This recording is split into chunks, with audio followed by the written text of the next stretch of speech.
السلام عليكم ورحمة الله وبركاته. اللهم صل وسلم وبارك على سيدنا محمد وعلى آله وصحبه وسلم.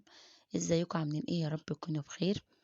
النهاردة هعمل معاكم بقى حاجة كده حلوة وإن شاء الله تعجبكم. هي فطائر الجلاش باللبن والمكسرات والسكر، وجبة لذيذة جدا جنب الشاي أو اللبن على الصبح يعني، أو أي وقت كده في الفراغ ممكن انتي تعمليها. هتعجب أولادك وإن شاء الله تبقى وجبة خفيفة مشبعة.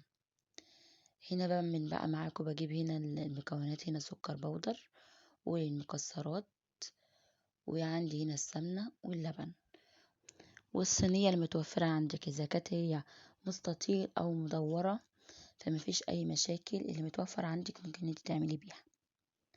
أنا حبيت إن أنا أعملها بالمستطيل اللي هي يبقى شكل مربع في الآخر. لو حابة ان انتي تعمليها فطيرة وبعد كده تقطعيها من اللي هو على شكل فطيرة مدورة، مفيش اي مشاكل. بدهن هنا الصينية وببدأ برص فيها رقين من الجلاش، ما بين كل رقين والتانيين بروح دهنة سمنة زي ما انتوا شايفين كده، يعني اكني بعمل جلاش اللي هو الجلاش بالعسل او جلاش الحلواني.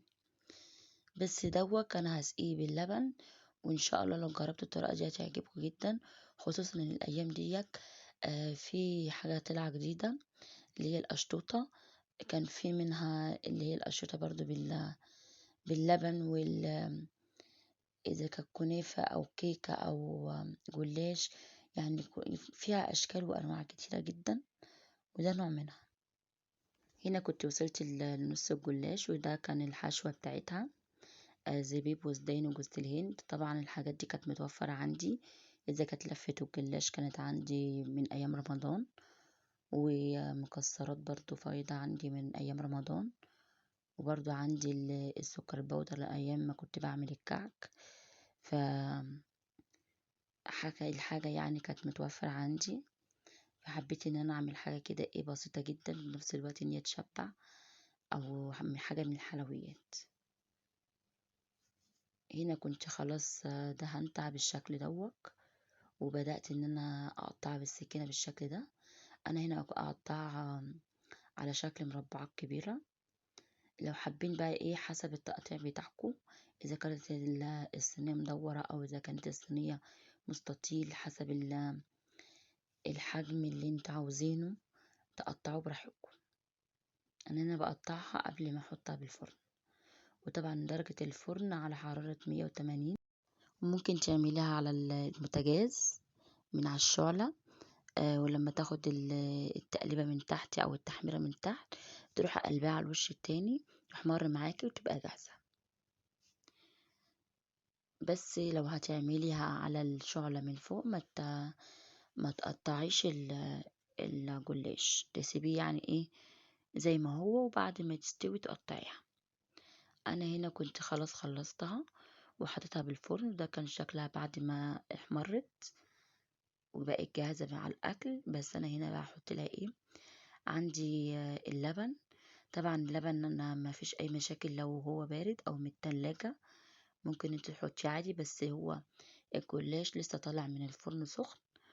وعندي طبعا سكر بودر. هنا بقى بتحلي اللبن بمعلقة سكر او معلقتين سكر من اللي هو البودر، وبتحطيها كده وهي سخنة. طبعا الصينية لسه نازلة من الفرن، ورحت نازلة عليها بايه بكوباية اللبن بالشكل ده، وبعد كده بفرد على وشها قشطة لحد بس ايه لما تفرد بالشكل دوت، هي بدأت ان هي شربت اللبن. وعندي سكر البودر، بحط لها السكر البودر وتبقى جاهزة على الأكل. لو حابين تجربوها إن شاء الله هتعجبكم، ولو جربتوها قولوا لي الكومنت ده عجبكم ولا لأ. وهي وجبة جميلة جدا ومغذية جدا، فيها فوائد عديدة من اللبن وبنفس الوقت لو أي حد مش حابب الحلويات أو الحاجات تبقى مسكرة، لو عملتيها يعني في البيت وقللتي منها السكر هتعجبك، وهتبقى مخففة برضو السكر، وهي برضو مغذية للأطفال وللكبار، برضو وجبة جميلة. ولو ما عندك أولادك بيذاكروا أو في المدارس. الأيام دي امتحانات إن شاء الله تعجبهم، لو اديتها لهم كده وهما بيذاكروا عقبال ما الغدا أو العشاء يجهز، يعني ما بين الوجبتين. إن شاء الله هتبقى لذيذة جدا لو حبيتوا تجربوها.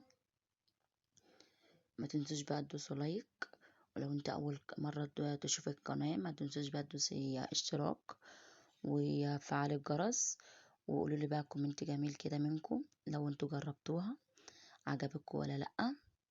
والسلام عليكم ورحمة الله وبركاته.